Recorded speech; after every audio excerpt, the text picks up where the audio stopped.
Hi everyone, कैसे हैं आप सब लोग। उम्मीद करता हूँ सब ठीक ठाक होंगे।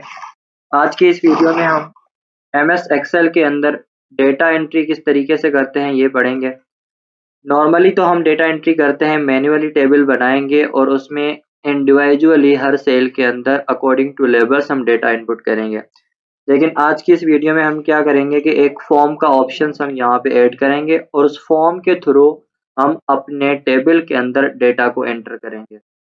अब जो मैं कह रहा हूँ इसको समझने के लिए हम सबसे पहले एक टेबल बनाते हैं और फिर क्या करेंगे, उसमें सबसे पहले तो पहला रिकॉर्ड हम मैन्युअली इनपुट करेंगे और उसके बाद हम क्या करेंगे, एक फॉर्म बनाएंगे और ये भी देखेंगे कि एमएस एक्सेल के अंदर न्यू टैब कैसे बनाते हैं, उस टैब में सेक्शन किस तरीके से ऐड करते हैं, फिर जो हम उसके अंदर फॉर्म वाला ऑप्शन ऐड करेंगे वो भी किस तरीके से होता है।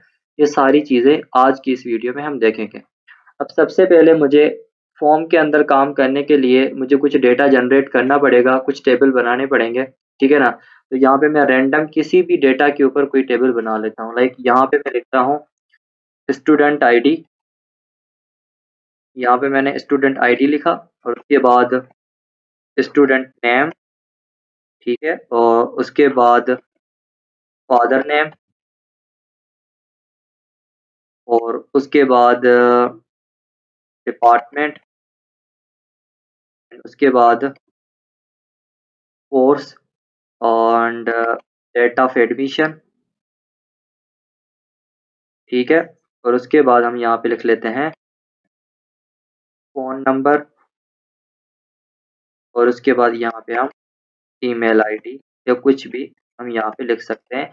डमी डेटा है, इसके अंदर आप कुछ भी डेटा दे सकते हो या अपने हिसाब से कोई डेटा अगर आपके पास है तो उस पे आप काम कर सकते हो। यहाँ पे मैंने डमी डेटा जनरेट करा है तो सबसे पहले मैं इसको थोड़ा फॉर्मेट दे देता हूँ ताकि ये प्रॉपर टेबल की तरह दिखे। इसको प्रॉपर तरीके से अलाइन करेंगे, इसके अंदर जितनी भी डेटा है, जितना भी कंटेंट है, इसको टेबल की शेप देंगे। तो उसके बाद मैं यहाँ पे क्या करता हूँ कि बाउंड्रीज जनरेट कर लेता हूँ कि मेरा टेबल के अंदर कितना डेटा आने वाला है। तो मैंने यहाँ पे इसको सेलेक्ट करके इसको बॉर्डर्स दे दिए, ठीक है। तो ये यहाँ पे मैंने बॉर्डर अप्लाई कर दिया है ताकि मुझे पता लगे कि मैं कितना डेटा यहाँ पे देने वाला हूँ।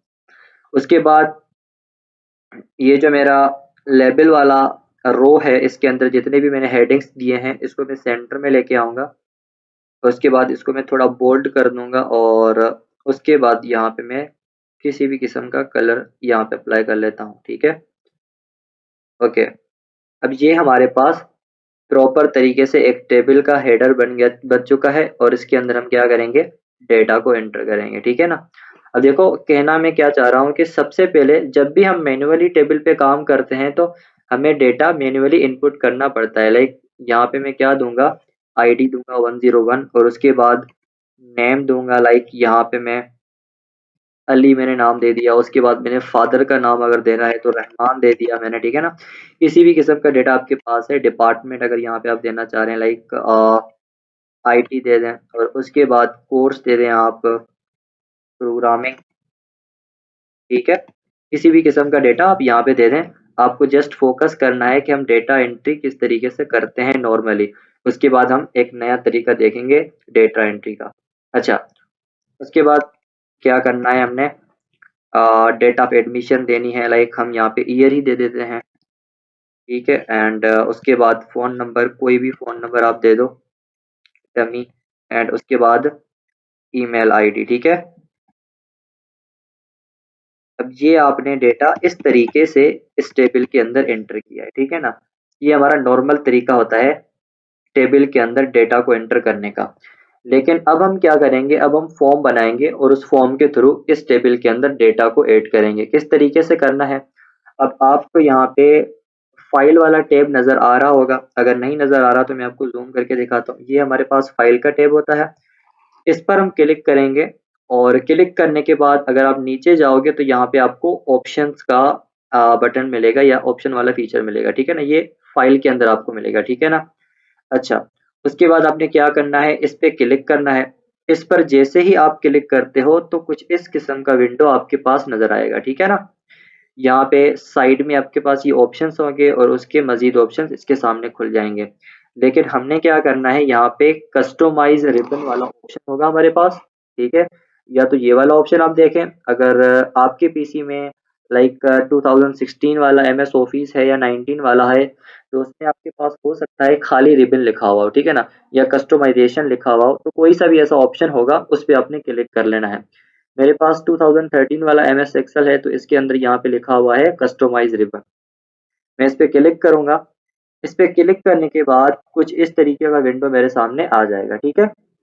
अब आपने क्या करना है, सबसे पहले अगर मैं आपको दिखाऊं तो यहाँ पे जो बाय डिफॉल्ट एक ऑप्शन सेलेक्ट हुआ है वो है पॉपुलर कमांड्स, लेकिन मैंने यहाँ पे ड्रॉप डाउन पे क्लिक करके यहाँ पे ऑल कमांड्स को सेलेक्ट करना है, ठीक है। इसको मैं जैसे ही सेलेक्ट करूंगा तो क्या होगा, यहाँ पे मेरे हर किस्म की कमांड आ जाएगी, और इस कमांड में से मुझे फॉर्म को निकालना है, ठीक है ना। मैं यहाँ से देखूंगा अगर मुझे फॉर्म कहीं पे मिल रहा है तो मैं फॉर्म को यहाँ से निकालूंगा। अगर आप देखें तो ये रहा हमारे पास फॉर्म, ठीक है। अब इस फॉर्म को आप क्लिक करें, क्लिक करेंगे तो यहाँ पे ब्लू लाइन आएगा बैकग्राउंड में। अब देखो, ये जो फॉर्म है आपने क्या करना है, इस ऐड वाले बटन को प्रेस करना है, लेकिन प्रेस करने से पहले ये भी डिसाइड करना है कि ये जो ऑप्शन है कौन से टैब में और किस सेक्शन में जाके ये ऐड होगा। अभी देखो बाय डिफॉल्ट मेरा यहाँ पे होम सेलेक्ट हो रखा है, ठीक है ना। अगर मैं इसको क्लिक करूंगा तो इसके अंदर भी मुझे एक ग्रुप बनाना पड़ेगा जिसे हम सेक्शन के नाम से जानते हैं, ठीक है ना। उसके अंदर जाके मैं इस फीचर को ऐड करूंगा। अगर मैं इसी टैब के अंदर ऐड करना चाहता हूं तो मैं क्या करूंगा, इस होम को क्लिक करूंगा। इस होम को क्लिक करने के बाद यहाँ पे मैं नया ग्रुप ऐड करूंगा। देखो यहाँ पे नया ग्रुप ऐड हो गया, और इस ग्रुप का नाम चेंज करने के लिए मैं इस ग्रुप पे क्लिक करके राइट क्लिक करूंगा और यहाँ पे रीनेम कर दूंगा इसको, ठीक है ना। अब देखो यहाँ पे इसको मैं रीनेम कर सकता हूँ, इसका नाम चेंज कर सकता हूँ डेटा एंट्री, ठीक है ना, या खाली डेटा के नाम से या फिर डेटा एंट्री के नाम से मैं ये वाला टैब ग्रुप बना सकता हूँ। अब मैंने क्या किया, ओके किया। देखो ये वाला सेक्शन किसके अंदर, होम के अंदर ये क्रिएट हो गया। अब मैं चाहता हूं इस सेक्शन के अंदर ये जो मेरा फॉर्म वाला ऑप्शन है इसको आपने दोबारा क्लिक करना है ताकि ये ब्लू यहाँ पे लाइन आ जाए। उसके बाद आपने क्या करना है, ऐड करना है। अब अगर आप देखोगे तो क्या होगा, ये जो हमारा होम टैब है इसके अंदर डेटा एंट्री हमने एक सेक्शन बनाया और इसके अंदर हमने एक फॉर्म वाले फीचर को ऐड कर दिया है।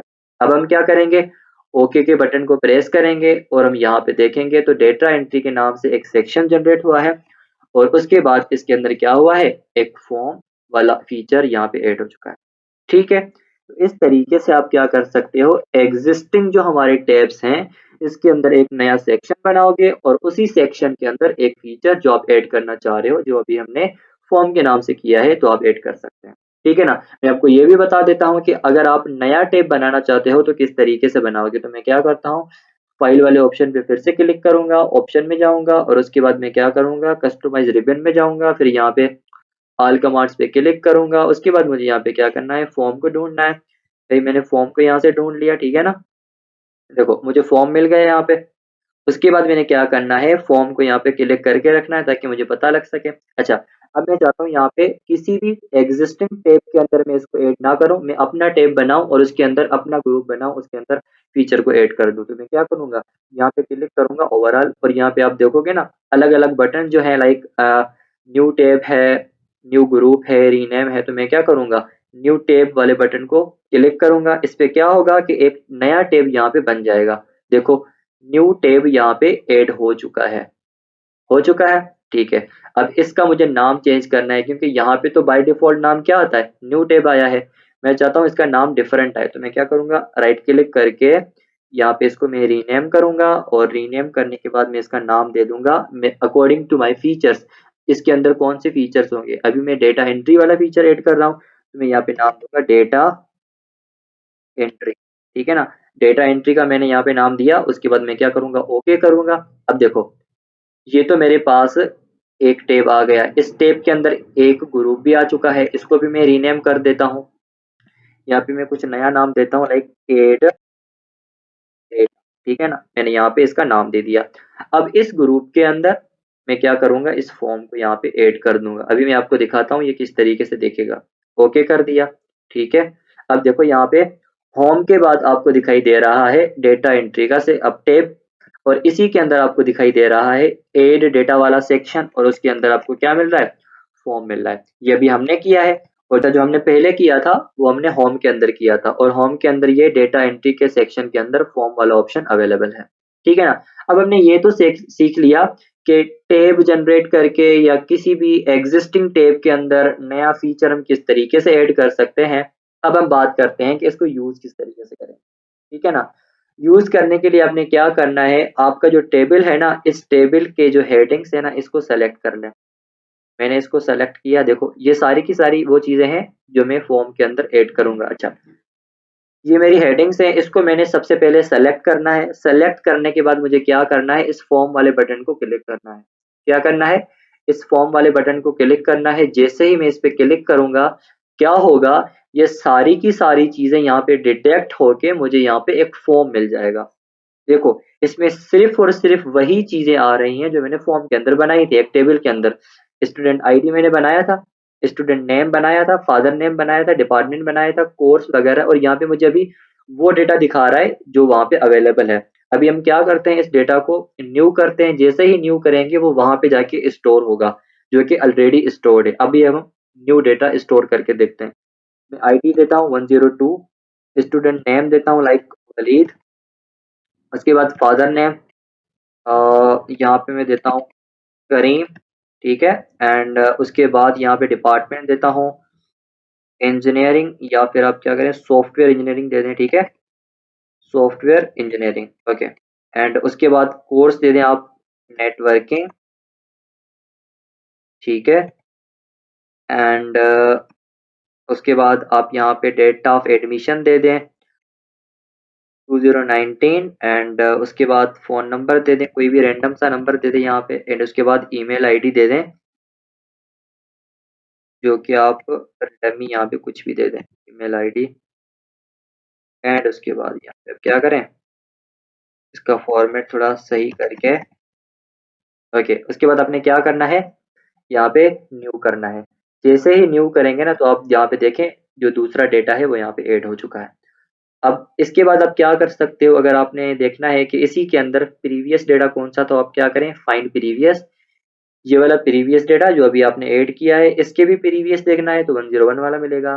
नेक्स्ट देखना है तो ये भी मिल जाएगा, ये भी मिल जाएगा। ठीक है। उसके बाद आपने अगर ये वाला डेटा डिलीट करना है तो आप क्या करें, यहाँ से डिलीट कर।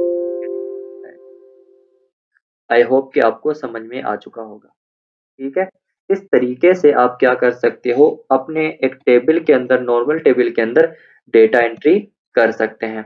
वरना हम नॉर्मली कैसे करते हैं, मैन्युअली हमें डेटा को एक एक करके एंटर करना पड़ता है, और उसमें क्या करना पड़ेगा, एक फॉर्म आ जाएगा और उस फॉर्म के थ्रू हम क्या करेंगे, डेटा को एंटर करते जाएंगे और वो यहाँ पे स्टोर होता जाएगा।